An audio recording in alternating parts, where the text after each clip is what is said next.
आपने कभी ध्यान दिया कि परमेश्वर ने जब मनुष्य को बनाया और उसके द्वारा फूलों फलों और पृथ्वी में भर जाओ कहा, तब पृथ्वी में पहला मनुष्य के द्वारा अर्थात आदम के द्वारा संतान उत्पन्न हुए और वंश बढ़ने लगे।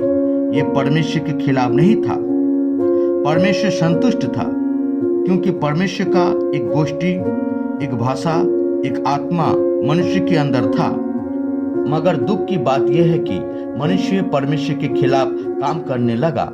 इसके कारण परमेश्वर दुखित हुआ और मनुष्य के साथ मेल मिलाप छोड़ दिया। उत्पत्ति पुस्तक 6 अध्याय 13 पद के अनुसार किस प्रकार, आइए हम देखें। बाइबल प्रमाण देता है कि पहला मनुष्य का वंशज में से निम्रोद कुश का पुत्र, हाम के पोते और नूह के परपोते के रूप में वर्णित है। निम्रोद को आसीरिया या मेसोपोटामिया के पर्याय रूप में प्रयुक्त भूमि के अनुसार यहूदी और ईसाई परंपरा के अनुसार एक नेता के रूप में वर्णन किया गया है। हालांकि निम्रोद के बारे में संपूर्ण व्याख्या प्रकाश नहीं की गई, लेकिन कुछ उसका चरित्र के द्वारा हम व्याख्या करते हैं, जो आर्कियोलॉजिकल रिसर्च वाले इराक में ढूंढने पर निम्रोद के कुछ सबूत पाए हैं, जो उसी के द्वारा प्रमाणित हुआ है। निम्रोद का अर्थ विद्रोही, जिस प्रकार बाइबल कहता है कि वो यहोवा की दृष्टि में पराक्रमी, शिकारी, खेलने वाला ठहरा। निम्रोद 3 बातों के प्रति उसकी राज्य में प्रमुख बनाना चाहा, लेकिन पहले लोगों को आकर्षित के लिए वे शिकारी बना। किसी भी प्रजाति का जानवर क्यों ना हो, चाहे हवा का, चाहे समुद्र का या जमीन का हो, वो उसी पर अपना पावर दिखाता रहा। इस चित्रण में दिखाता है कि वो एक शेर से लड़ने वाला पराक्रमी व्यक्ति की तरह सूचित करता है। उस समय कोई भी व्यक्ति इस प्रकार लड़ने में साहसिक नहीं था, निम्रोद के सिवा। इसके कारण साहसी और सफल कौशल से जल्दी खुद को प्रतिष्ठित किया और निम्रोद लोगों के हृदय में पराक्रमी, बलवान, साहसिक बन गया। ये निम्रोद 3 चीजों में एक चीज चाहता था कि स्वयं अपना नाम को बढ़ाना चाहता था, और दूसरा अपना निज धर्म फैलाना चाहता था, और तीसरा शक्तिशाली राष्ट्र बनाना चाहता था। लोगों ने निम्रोद के सिवा किसी का भी सुनना ना चाहा। वो इतनी प्रसिद्ध हुआ कि बाबुल का राजा संसार के समस्त राज्यों में उसकी धर्म ने इतनी अधिक सर्वोच्चता अर्जित करी कि बाबिल की गूढ़ बातों के एक देश से दूसरे देश तक फैल गई, और लोगों ने निम्रोद को पृथ्वी पर एक पराक्रमी राज्य के रूप में पूजा करने लगे, और राज्यों में सोने के सिर कहलाया गया, क्योंकि वही पहला व्यक्ति था वो सोने का मुकुट बनाया और मनुष्य के सम्मुख अपना अधिकार प्राप्त का विश्लेषण किया। निम्रोद यहूदी और इस्लामिक परंपरा में एक प्रतीकात्मक दुष्ट व्यक्ति, एक मूर्ति पूजक और एक अत्याचारी राजा एक आदर्श था। कारण यह है कि अपने पड़ोसियों के अधिकारों और संपत्तियों पर आक्रमण किया, बल और हिंसा से सबको अपना बनाना चाहा।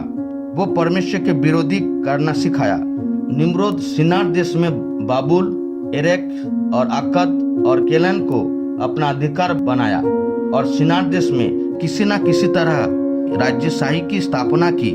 वो पराक्रमी का आतंक था। वो आसीरिया और बाबिलोन साम्राज्यों के निर्माण रूस के पुत्र निम्रोद ही था, जो पाप के राजा के रूप में अर्थात पाप में पराक्रमी होने लगा। वो अपना अधिकार बनाया और शिनार देश में एक मैदान पाकर उसमें अपना एक राज्य बनाना चाहा। विक्लिंसन और मेलेट जैसे इतिहासकारों ने निर्णायक रूप में प्राचीन अभिलेखों के द्वारा प्रमाणित किया कि उसी समय पृथ्वी के सारे लोग एक ही परमेश्वर पर विश्वास करते थे, परंतु निम्रोद के कारण परमेश्वर के कामों की विद्रोही करने लगा। वो उसी समय निम्रोद पूजा पाने लगा, क्योंकि इस्लामिक ज्ञानियों का कहना है कि निम्रोद के समय में अब्राहम भी उसके खिलाफ लड़ता था। अब्राहम की परमेश्वर के खिलाफ लड़ना आरंभ किया था। वो स्वर्ग तक अपना विरोध रखा, अपने को ऊंचा करने लगा, जो बाइबल निम्रोद को शासक के रूप में पहचाना जाता है, जिसने पहला बाबेल के टावर को निर्माण का काम शुरू किया, जो परमेश्वर के खिलाफ विद्रोही था। पवित्र शास्त्र उत्पत्ति 11 अध्याय के अनुसार एक दिन निम्रोद सीनिया देश को अपना अधिकार करने के बाद वो परमेश्वर के विरुद्ध के लिए एक मीनार बनवाया। वो कहने लगा, आओ हम ईंटें बनाकर ईंटें को आग में डाल दें और पत्थर के समान ईंट को मजबूत करें। चूने के बदले एक प्रकार मिट्टी को जो पेस्ट करने पर वो एक पत्थर से दूसरे पत्थर चिपक जाता है, उसी में एक नगर और एक गुम्बद बना ले। इस प्रकार बनाए कि स्वर्ग तक पहुंचे। पहले वो एक मन होकर गुम्बद बनाने में शुरू की, दूसरा वो अपना नाम रोशन के लिए, तीसरा वो परमेश्वर के विरुद्ध खड़ा होने के लिए, वो इस प्रकार बनाने के लिए ये निम्रोद का विचार अपने मन में रखा।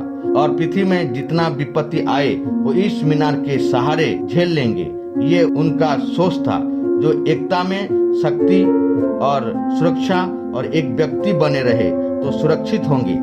ये निम्रोद का सोच था और इकट्ठा के द्वारा टावर बनाने लगा, मगर ये परमेश्वर के विरुद्ध था, क्योंकि वो अनेक में एकता के बातों तो सही था, मगर परमेश्वर के बिना वो अपने जीवन में घमंड और विद्रोही के कारण परमेश्वर को पसंद न लगा और उनका योजना को सफल के लिए अनुमति नहीं दिया, जिसके द्वारा उत्पत्ति 11 अध्याय 6 पद के अनुसार जब यहोवा ने देखा और कहा, मैं क्या देखता हूँ कि सब एक ही दल के हैं और भाषा भी सबकी एक ही है, और उन्होंने ऐसा ही काम भी आरंभ किया, और अब जो कुछ वे करने का यत्न करेंगे उसमें से कुछ भी उनके लिए अनहोना ना होगा। इसीलिए आओ हम उतरकर उनकी भाषा में गड़बड़ी डालें कि वे एक दूसरे की बोली को ना समझ सके। परमेश्वर ने ऐसा करने पर उनका काम बिगड़ गया। मीनार को इतना ऊंचा किए थे, वो पूरा होने पर था, लेकिन परमेश्वर उनकी बातों को पलटा दिया, जिसके द्वारा एक दूसरे के भाषा समझ नहीं पाए। किसी को हिंदी भाषा, किसी को इंग्लिश, किसी को अरबी, किसी ओरिया और किसी अनेक प्रकार भाषा, जो कि 7100 से भी अधिक भाषा बोलने लगे।